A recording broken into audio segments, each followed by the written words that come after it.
As I wiped the dust off the old painting found in the basement, I never imagined it would start changing, revealing something far more sinister.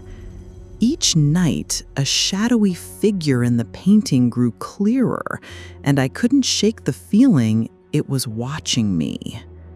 When I first moved into this creaky old house, I didn't expect anything out of the ordinary.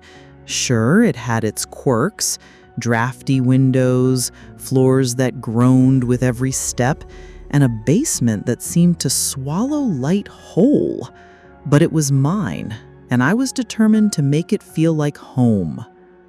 One rainy afternoon, while I was sorting through boxes in the basement, I stumbled upon something unexpected. Tucked away in a corner, half hidden under a moth-eaten blanket, was a painting. It was wrapped in a yellowed cloth that crumbled slightly at my touch. Carefully, I unwrapped it, revealing a scene of a gloomy forest and an old gazebo standing alone in a clearing. The colors were dark and muted, but there was something hauntingly beautiful about it. I decided to hang it in the hallway, thinking it would add a touch of vintage charm to the place. The first few days, everything seemed normal. The painting was just another piece of decor, blending into the background. But then, I started noticing changes. Subtle at first, a shift in the light, a new shadow where there hadn't been one before. I chalked it up to my imagination, a trick of the light. But then, the changes became more pronounced. One evening, as I passed the painting on my way to the kitchen, I did a double take. There was a figure in the gazebo, barely visible but unmistakably there. It was just a faint outline, a shadow among shadows. I stared at it, my heart pounding in my chest. I could have sworn it hadn't been there before. The next night, the figure was clearer. It was a woman, her features indistinct, but her presence undeniable. She was standing in the gazebo, her hands resting on the railing, as if she were looking out at the forest. I felt a chill run down my spine. I couldn't explain it, but I knew, deep down, that something was terribly wrong. I tried to ignore it, to tell myself it was just a trick of the light, a figment of my overactive imagination. But the painting continued to change. Each night, the woman in the gazebo became more distinct, her features more defined. And then, one night, I saw her face clearly for the first time. It was my face. I stood there, frozen in horror, my breath catching in my throat. The woman in the painting was me. She was wearing the same clothes I had worn that day, her hair styled the same way.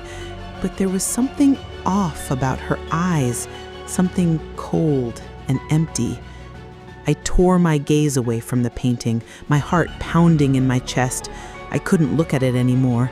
I couldn't bear to see myself trapped in that gloomy forest, in that old gazebo. I decided to take it down, to hide it away in the basement where I had found it. But as I reached out to touch it, I felt a strange resistance, as if the painting were pushing back against me. I hesitated, my hand hovering in the air. And then I heard it, a whisper, so soft and faint, I almost thought I had imagined it. But it was there, a voice calling out to me from the painting. It was my voice. "Help me," it said. I stumbled back, my heart pounding in my chest. I couldn't stay in the house anymore. I couldn't stay near that painting. I grabbed my keys and my purse and ran out the door, my mind racing with fear and confusion. I spent the night at a friend's house, trying to make sense of what was happening. I told her about the painting, about the woman in the gazebo, about the voice that had called out to me. She listened, her eyes wide with concern, but I could see the doubt in her expression. She didn't believe me. I couldn't blame her. I barely believed it myself.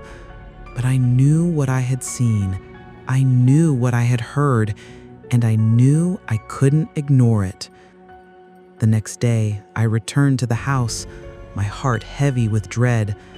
I steeled myself as I stepped inside, my eyes immediately drawn to the hallway where the painting hung.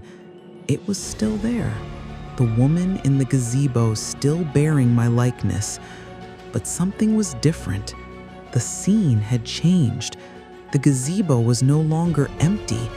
There was someone else there, a shadowy figure standing behind me, its hands resting on my shoulders. I felt a wave of nausea wash over me, my stomach twisting with fear. I knew, without a doubt, that I had to get rid of the painting. I couldn't keep it in the house any longer. I couldn't bear to look at it, to see myself trapped in that endless nightmare. I took it down from the wall, my hands trembling as I wrapped it in an old sheet. I carried it out to the backyard, my mind racing with thoughts of what to do next. I couldn't just throw it away. I couldn't risk someone else finding it, bringing it into their home, falling victim to its curse. I decided to burn it. I built a fire in the old fire pit, my hands moving mechanically as I stacked the wood and struck a match. The flames leapt to life, casting a flickering glow on the painting as I held it over the fire. I hesitated, my heart pounding in my chest. And then, with a cry of desperation, I threw it into the flames. The painting caught fire instantly, the flames consuming it with a hungry intensity. I watched as the scene melted and twisted, the colors running together in a grotesque dance. The woman in the gazebo screamed, her voice a chorus of agony and despair. And then, as suddenly as it had begun, it was over. The painting was gone, reduced to a pile of ash and smoke. I stood there, my body shaking with relief and exhaustion. It was over. The painting was gone. I was free. But as I turned to walk back to the house, I felt a cold hand on my shoulder. I spun around, my heart pounding in my chest. But there was no one there, just the fire, still burning brightly, and the ashes of the painting scattered on the ground. And then I saw it, a faint outline in the smoke, a shadowy figure standing in the flames. It was me, the woman from the painting, her eyes cold and empty, her mouth twisted in a silent scream. I stumbled back, my breath catching in my throat. The figure reached out to me, its hand stretching towards mine. And then, as quickly as it had appeared, it was gone, dissipated into the night. I stood there, my body shaking with fear and confusion. I didn't know what to do. I didn't know where to turn. All I knew was that the painting was gone, but its curse lived on, and I was trapped in its nightmare with no escape in sight. If it gave you chills, hit that like button, subscribe so you don't get lost between worlds, and write in the comments. Are you sure you woke up in your own world? See you in the next story.